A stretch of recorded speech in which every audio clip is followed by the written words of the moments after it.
No, this isn't the light Christmas music starting again. I point at the speakers and I said to Ray Brown, I said, "So that's your mom singing, yeah?"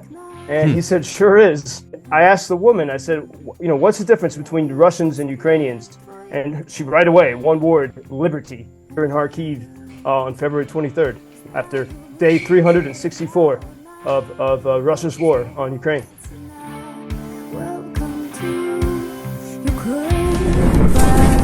No, this isn't the light Christmas music starting again. This is some music that means a lot to Joseph Lindsley in Ukraine.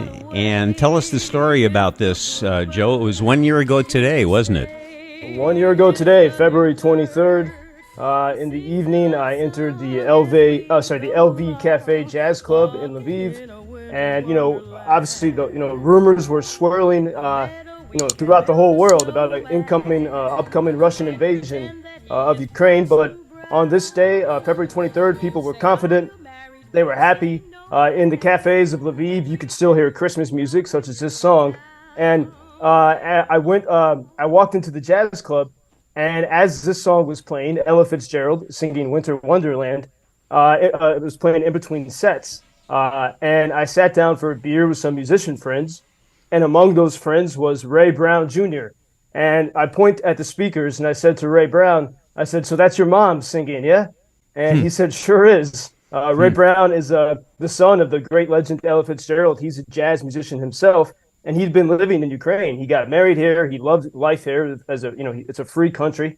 And so he got up to sing the blues. And there was, we all felt there was a kind of peace, but also a heaviness, it's kind of the same feeling everyone's feeling today. And on the stage that night, jamming with Ray, were many friends of mine, some who within the next 24 hours, they would be enlisting in the military. Others would spend the next month more or less living at the Lviv train station to help evacuate women and children. Others would spend the next days filling sandbags. And so listening to that song, I have a little memory of that different life. It's even hard to remember the pandemic. When that little jazz club stayed open during the entire pandemic, every Wednesday they had jam sessions. It's now closed, one of the casualties of this war. And my friend that owns the club, he just texted me. I said, "How you doing?" He said, "No parties, no music, no laughs." And that kind of shows this feeling right now. The word for February in Ukrainian is lute, and it means fierce. And, February is a fierce month. I mean, today it's 20 degrees here and windy, but fierce can also be something positive. And so I think we're kind of in between these two types of fierce at this moment. Last night, I took a taxi through the totally dark streets of Kharkiv at about 6 p.m. It felt like it's midnight. And there was a brilliant crescent moon, and I think it was Mars I could see hanging above the cathedral. And I went into my friend's cafe, the place I told you about that would be worth visiting even during an air raid alarm. I would give it 4 Michelin stars. And as I was sitting there eating some borscht, of course, I was talking with people. And a woman there, she was so surprised to have an American here in Kharkiv, 30 miles to Russia, during this week when everyone is expecting something terrible. And she said, "Are you afraid?" And, I said, well, I mean, I think that decision was made 1 year ago, to face that fear. And I asked if she was afraid. And she said, "No, I'm just anxious." And in the group was a man who was born in Moscow, but he moved to Ukraine some years ago because he wanted to be free. And he was praising Joe Biden's speech and saying that speech was a turning point. After that, there's no going back. America's made it clear with whom they stand. And everyone agreed with that. And so you can see how that speech still gives people energy. And I asked the woman, I said, "What's the difference between Russians and Ukrainians?" And she right away, one word, liberty. And then the chef and owner of the restaurant approached us. And he said, "We don't know what we are ready for, but we're ready. We have some kind of latent readiness in our souls and in our hearts." And so, compared to a year ago, everyone's learned so much. We still have a great sense of unease and trepidation and anxiousness, but I think there's a lot more confidence. As I walked home through the totally dark streets, I stopped by the Irish pub and I heard David Bowie's "Under Pressure," David Bowie and Queen. Everything is sort of, every sense picks up, that something is different in these days. This morning, I went downstairs. There'd been a couple of alarms off and on through the night, but nothing happened. And a bright, fresh morning, blue sky, 20 degrees. I was going to return to Lviv today. I said, I think I need one more day. I told the clerk at the front desk, and she and the cook, they both looked at me, and they said, "Are you sure? Are you not afraid?" And I said, "We're all here together. That's the best we can do." And we just looked at each other and tried to smile. And then the alarm sounded, and I waited till it was over, and I went running. And I passed an old lady on the street, and there were some people walking around. And as I'm running past her, she gives me a blessing, like the sign of the cross. And then I run into the Winter Wonderland, that snowy park. And, I was thinking of Ella Fitzgerald's words, to face unafraid the plans that we made. And so here we are in this time of waiting. And the alarm just finished. They've been going off and on all day. And we're just, I think everyone here is as ready as we can be. And as much as there might be a Russian surprise, I think people are hopeful that there could also be a Ukrainian surprise. And that's the mood and the environment right now here in Kharkiv on February 23rd, after day 364 of Russia's war on Ukraine.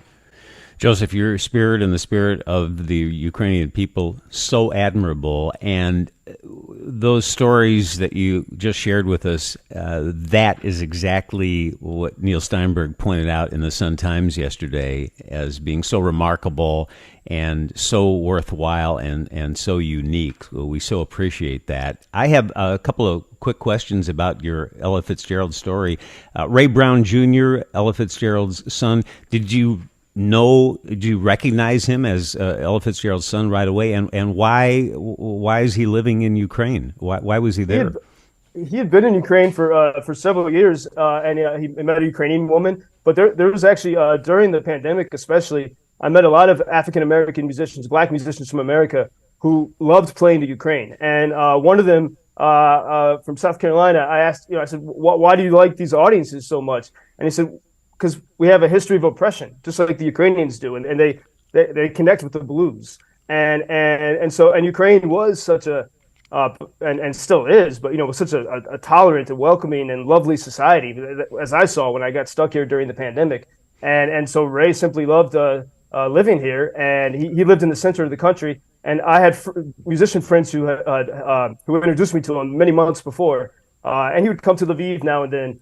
To sing, and so we happened to be there that night, and it was a nice moment of everything coming together. Some people that were gathered around that table I haven't seen since. I've heard their stories. Everyone who was there is still alive, but it was a moment to give us some kind of fortification to get through whatever we might face. Like we say here, Joseph Lindsley, the world's most interesting man. And he proved it again this morning. I hope you had a chance to see some of the comments on social media about the Sun-Times Neil Steinberg column yesterday, Joe. They were really nice.